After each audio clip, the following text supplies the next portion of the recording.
जौना खान यानी सुल्तान मोहम्मद बिन तुगलक को सभी लोग पगला सुल्तान तुगलक या फिर एक विद्वान मूर्ख कहते थे। वैसे तो यह एक पढ़ाकू व्यक्ति था और हर वक्त जनता की भलाई के बारे में ही सोचता था, लेकिन अपना हर सरकारी निर्णय और हर सरकारी योजना को वह बड़ी हड़बड़ी में और विस्तृत जानकारी लिए बिना ही अमल में लाने की कोशिश करता था। उसके भ्रष्टाचारी और जुल्मी अधिकारी जनता की भलाई के लिए बनाई सरकारी योजनाओं में इतने ज़्यादा जुल्म और भ्रष्टाचार करते थे कि उसकी हर सरकारी योजना से आम जनता को नरक यातनाएं झेलने पड़ती थी। तो फिर आज भी सरकार की किसी योजना का मजाक उड़ाना हो, उसे पागलपंती की योजना कहना हो, तो उसे तुगलकी फरमान कहा जाता है। वैसे तो सुल्तान मोहम्मद बिन तुगलक एक दर्शन शास्त्र का पंडित था। वह उदारमतवादी था। सभी धर्म के लोगों के साथ समान बर्ताव किया जाए, ऐसी उसकी सोच थी। उसने लोगों को खुली चर्चा और सरकार की मनचाही आलोचना करने की खुली अनुमति दे दी थी। यहाँ तक उसने जाहिर कर दिया था कि अगर कोई भी आम इंसान बीच चौराहे पर चिल्लाकर खुद सुल्तान को भी गाली गलौज करेगा तो भी उसे कोई भी सज़ा नहीं दी जाएगी। तो फिर उसकी मूर्खता से भरी सरकारी नीतियों की लोग जमकर सार्वजनिक तौर पर खुली निंदा करते थे, सुल्तान का मजाक उड़ाते थे। सुल्तान मोहम्मद बिन तुगलक जनता के लिए एक उपहास का, मनोरंजन का विषय बन चुका था। सुल्तान मोहम्मद बिन तुगलक का सबसे बड़ा विरोधी था दिल्ली के सूफी संत हजरत शेख निजामुद्दीन औलिया चिश्ती का एक चेला यानी खलीफा वली शेख इमामुद्दीन। हजरत निजामुद्दीन औलिया तो 1325 साल में ही गुजर गए थे। उनके बाद उनके चिश्ती सूफी सिलसिले के कई सारे चेलों के अलग अलग गुट बन गए थे। उनमें से एक बहुत बड़े गुट का प्रमुख यह खलीफा वली शेख इमामुद्दीन था और वह एक बड़ा ही मुंहफट वक्ता था। पगले तुगलक ने जब अपनी राजधानी को दिल्ली से दौलताबाद ले जाने का प्रयोग किया था और उसमें लाखों लोगों की बेवजह मौत हो गई थी, उस वजह से लोगों में सुल्तान के खिलाफ बड़ी नाराजगी थी। मोहम्मद बिन तुगलक ने हिंदुओं पर रहे जुल्मी जजिया कर को भी रद्द कर दिया था और हिंदू मुस्लिम सारे एक ही तरह के समान इंसान हैं, ऐसा उसने जाहिर कर दिया था। तो फिर मोहम्मद बिन तुगलक को इस वली खलीफा शेख इमामुद्दीन ने काफिर कह दिया था। जाहिर सभाओं में, तकरीरों में वह उसे इस्लाम का दुश्मन बताता था। शेख इमामुद्दीन ने तो मानो यह कसम ही खा रखी थी कि वह इस पगले सुल्तान को सत्ता से बेदखल करवा देगा, उसका तख्ता पलट कर देगा। और इसी उद्देश्य से शेख इमामुद्दीन सल्तनत की गांवों में घूमकर सुल्तान के खिलाफ बड़ी गंदी गाली गलौज करता था। लोगों को पगले सुल्तान के खिलाफ बगावत करने के लिए उकसाता था। सुल्तान की आलोचना करते समय शेख इमामुद्दीन बहुत निचले स्तर तक चला जाता था। वह सुल्तान पर वैयक्तिक आरोप भी करता था। सुल्तान मोहम्मद बिन तुगलक अपने बाप और भाई को मारकर गद्दी पर बैठा है और उसके अपने सौतेली मां सायरा के साथ नाजायज संबंध भी है, तो इन दो बातों के बारे में वह बढ़ चढ़ाकर लोगों को बताता था। लेकिन फिर भी सुल्तान मोहम्मद बिन तुगलक अपने इस घोर विरोधी शेख इमामुद्दीन के खिलाफ कोई भी कार्रवाई कभी नहीं करता था। और एक बहुत ही आश्चर्यजनक और उल्लेखनीय बात ऐसी थी कि शेख इमामुद्दीन यह जौना खान का ही हम उम्र था। उसकी कदकाठी और चेहरा लगभग मोहम्मद बिन तुगलक के साथ ही मिलता जुलता था। इमामुद्दीन के मुंहफट भाषणों के कारण उकसे हुए लोगों ने कानपुर और लखनऊ जैसे शहर में बड़े धार्मिक दंगे भी करवाए थे।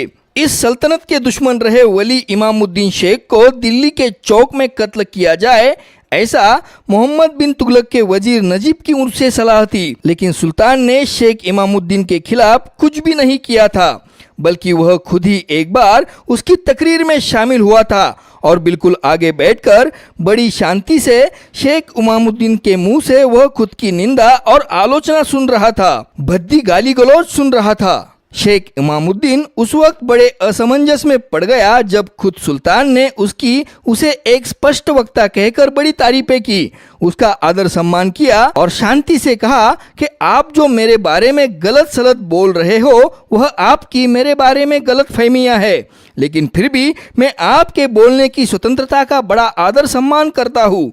और इस घटना के बाद तो सुल्तान की मूर्खता पर मानो जैसे मुहर ही लग गई थी। किसी सार्वभौम सुल्तान को उसके सामने कोई यह कहे कि वह अपने भाई और बाप का हत्यारा है, और यही नहीं उसके अपने सौतेली माँ के साथ नाजायज रिश्ते भी है, वह इस्लाम विरोधी है, और उसके बाद भी वह बिल्कुल शांति से सब कुछ सुने, यह बात आम लोगों के समझ के बिल्कुल बाहर की थी। तभी एक बहुत बड़ी समस्या सुल्तान मोहम्मद बिन तुगलक के सल्तनत के सामने 1320 के दशक के अंत में खड़ी हुई थी। उसके एक सूबे का गवर्नर रहा आईने मुल्क किशलू खान ने मोहम्मद बिन तुगलक के खिलाफ बगावत छेड़ दी थी। किशलू खान वैसे तो उसका पहले दोस्त था, लेकिन उसका दामाद सुल्तान की गलत नीतियों से मारा गया ऐसा उसका आरोप था और उसने बगावत छेड़ दी थी। मुल्तान, उच्च और सिंध, इन 3 बड़े सूबों को किशलू खान ने सुल्तान से स्वतंत्र घोषित कर दिया था। तब मोहम्मद बिन तुगलक को उसके सारे वजीरों ने यह सलाह दी थी कि अब युद्ध अनिवार्य है, हम बड़ी फौज लेके जाएंगे और किशलू खान को युद्ध में पराजित कर उसके टुकड़े टुकड़े कर देंगे। अब यही एकमात्र रास्ता हमारे सामने है। किशलू खान को भी ऐसा ही होगा, इस बात का अंदाजा था ही, तो उसने भी लड़ाई की तैयारियां कर ली थी। बड़ी फौज इधर उधर से इकट्ठा कर अपने पास रखी थी।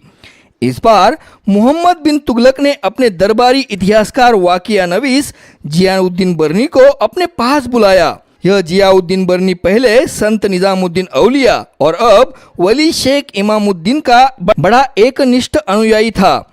मोहम्मद बिन तुगलक उसके पास जाकर रोने लगा कि उसे युद्ध नहीं चाहिए, वह शांति प्रिय है, यह युद्ध इस्लाम के विरोधी है। किशलू खान मेरा पुराना जिगरी दोस्त है, अगर वह अपना स्वतंत्र राज्य चाहता है तो मैं उसे देने के लिए हंसी खुशी से बिल्कुल राजी हूँ, तैयार हूँ।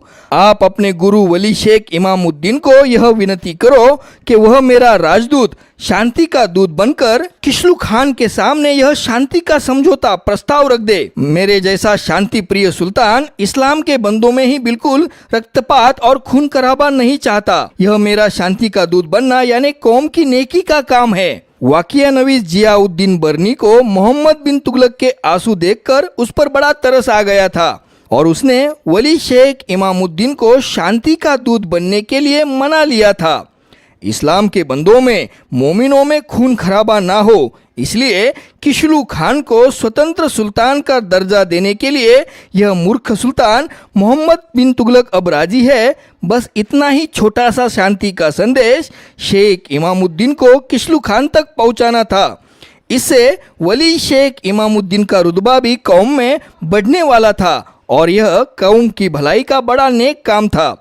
तो फिर बड़ी मुश्किल से शेख इमामुद्दीन इस काम के लिए राजी हुआ था। तब सुल्तान मोहम्मद बिन तुगलक ने वली शेख इमामुद्दीन को अपने गले लगाया था और उसे यह कहा था कि हम दोनों साथ ही चलते हैं, क्योंकि इस समझौते को हकीकत में बदलने के लिए मेरी शाही मंजूरी भी लगेगी। थोड़ी बहुत फौज भी मैं अपने साथ अपने संरक्षण के लिए ले लूँगा। तो फिर मोहम्मद बिन तुगलक अपनी बहुत बड़ी फौज लेकर मुल्तान की ओर वली शेख इमामुद्दीन के साथ निकल भी पड़ा था।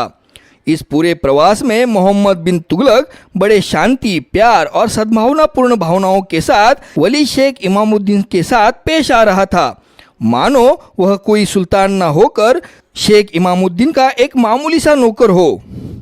अब वली शेख इमामुद्दीन के दिल में भी सुल्तान के प्रति जो कड़वाहट, जो नफरत थी, वह काफ़ी मात्रा में कम हो गई थी। मोहम्मद बिन तुगलक के बारे में उसकी बहुत बड़ी गलतफहमियां थी, यह उसने खुले दिल से उसके सामने कबूल भी किया था और पिछले कुछ सालों में सुल्तान की इतने गंदे तरीके से आलोचना करने के लिए उसने सुल्तान से माफ़ी भी मांग ली थी और मोहम्मद बिन तुगलक ने उसे बड़े प्यार से माफ़ भी कर दिया था। जब यह काफिला किशलू खान के सैन्य छावनी के नज़दीक आ गया तो मोहम्मद बिन तुगलक ने शेख इमामुद्दीन से कहा कि मेरा भाई जैसा दोस्त किशलू खान अगर मुझे बहुत बड़ी फौज के साथ देखेगा तो वह यह सोचेगा कि मैं उससे लड़ने ही आया हूँ और गलत फहमी में वो हम पर हमला कर देगा और फिर बड़ा खून खराबा हो जाएगा। तो फिर आप एक काम ऐसा करो कि कुछ चंद लोगों के साथ पहले शांति पथक लेकर आप उसे मिलो, मैं जरा पीछे ही ठहरता हूँ। शेख इमामुद्दीन को भी यह प्रस्ताव बिल्कुल अच्छा लगा था, तो फिर अपनी बड़ी फौज के साथ मोहम्मद बिन तुगलक पीछे ठहर गया और अपना शांति का दूत रहा वली शेख इमामुद्दीन को उसने बहुत खूब सजाया गया। उसे बिल्कुल सुल्तान की तरह ही शाही कपड़े पहनाए गए। उसके सर पर ताज सजाया गया। सजाए धजाए हाथी पर सोने की अंबारी में वली शेख इमामुद्दीन को बैठाया गया था। कुछ 100-200 गिने चुने लोगों के साथ उसका यह शांति पथक शांति का संदेश लेकर किशलू खान की तरफ निकल भी पड़ा था। लेकिन तब तक किशलू खान तो लड़ने के लिए तैयार बैठा था।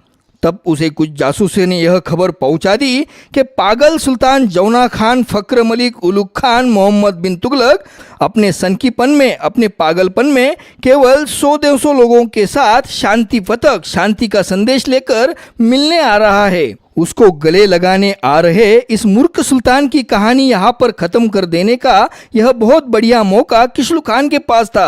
अब किशलू खान की खुशी का तो ठिकाना ही नहीं था।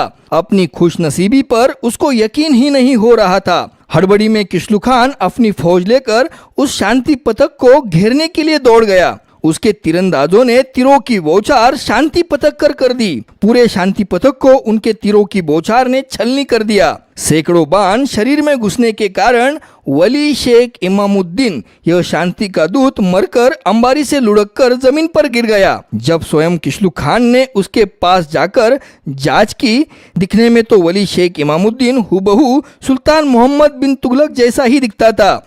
मरे हुए इमामुद्दीन को देखकर खुद किशलू खान इस झांसे में आ गया कि उसका दोस्त पागल तुगलक अब मर गया है। उसने फिर फौज को वापस लौटकर जश्न मनाने का हुक्म दे दिया।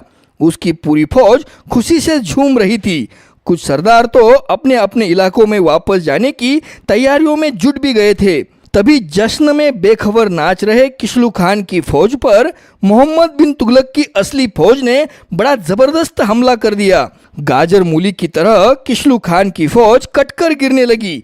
उन्हें संवरने का भी मौका नहीं मिल पाया था। किशलू खान के फौज की तबाही हो गई थी और किशलू खान खुद मोहम्मद बिन तुगलक के सैन्य द्वारा कैदी बनाया गया था। मोहम्मद बिन तुगलक ने किशलू खान के टुकड़े टुकड़े कर दिए और उसकी सारी बगावत को पूरी तरह से निर्दयता से कुचल दिया था। वैसे तो मोहम्मद बिन तुगलक ने यह बड़े सोच समझकर चालें रची थी। उसके सनकीपन, पागलपन के बारे में जो आम लोगों में गलतफहमियां, धारणाएं थी, उसका बखूबी इस्तेमाल कर बड़ी चालाकी से उसने एक तीर से 2 शिकार किए थे। अपने सबसे बड़े विरोधी रहे वली शेख इमामुद्दीन और किशलू खान को उसने बड़ी चालाकी से एक ही तीर में खत्म कर दिया था। अपने पागलपन के, सनकीपन के चलते हुए शांति संदेश देने 100-200 लोगों के साथ खुद सुल्तान मोहम्मद बिन तुगलक उसे मिलने आ रहा है, यह झूठी खबर किशलू खान तक खुद सुल्तान मोहम्मद बिन तुगलक ने ही पहुंचाई थी। इस जीत के बाद उसने वली शेख इमामुद्दीन के छिन्न विछिन्न शरीर को बड़े सम्मान के साथ दफनाकर एक भव्य संगमरमर का खूबसूरत दरगाह भी दिल्ली में बनवाई थी। 1 महीने का शोक काल भी उसने घोषित कर दिया था और इस तरीके से उसने बाबा वली शेख इमामुद्दीन खलीफा के हजारों भक्तजनों को भी शांत करवा दिया था, खुश करवा दिया था। पगले मोहम्मद बिन तुगलक को विद्वान मूर्ख यूं ही नहीं कहा जाता था। वह अपनी मूर्खता से भरी हुई नीतियों के बावजूद भी सिंहासन पर लगभग 26 सालों तक फेविकॉल की तरह चिपक रहा था और येड़ा बनकर पेड़ा कह रहा था। तो कुछ अक्लमंदी इस पगले तुगलक में जरूर थी।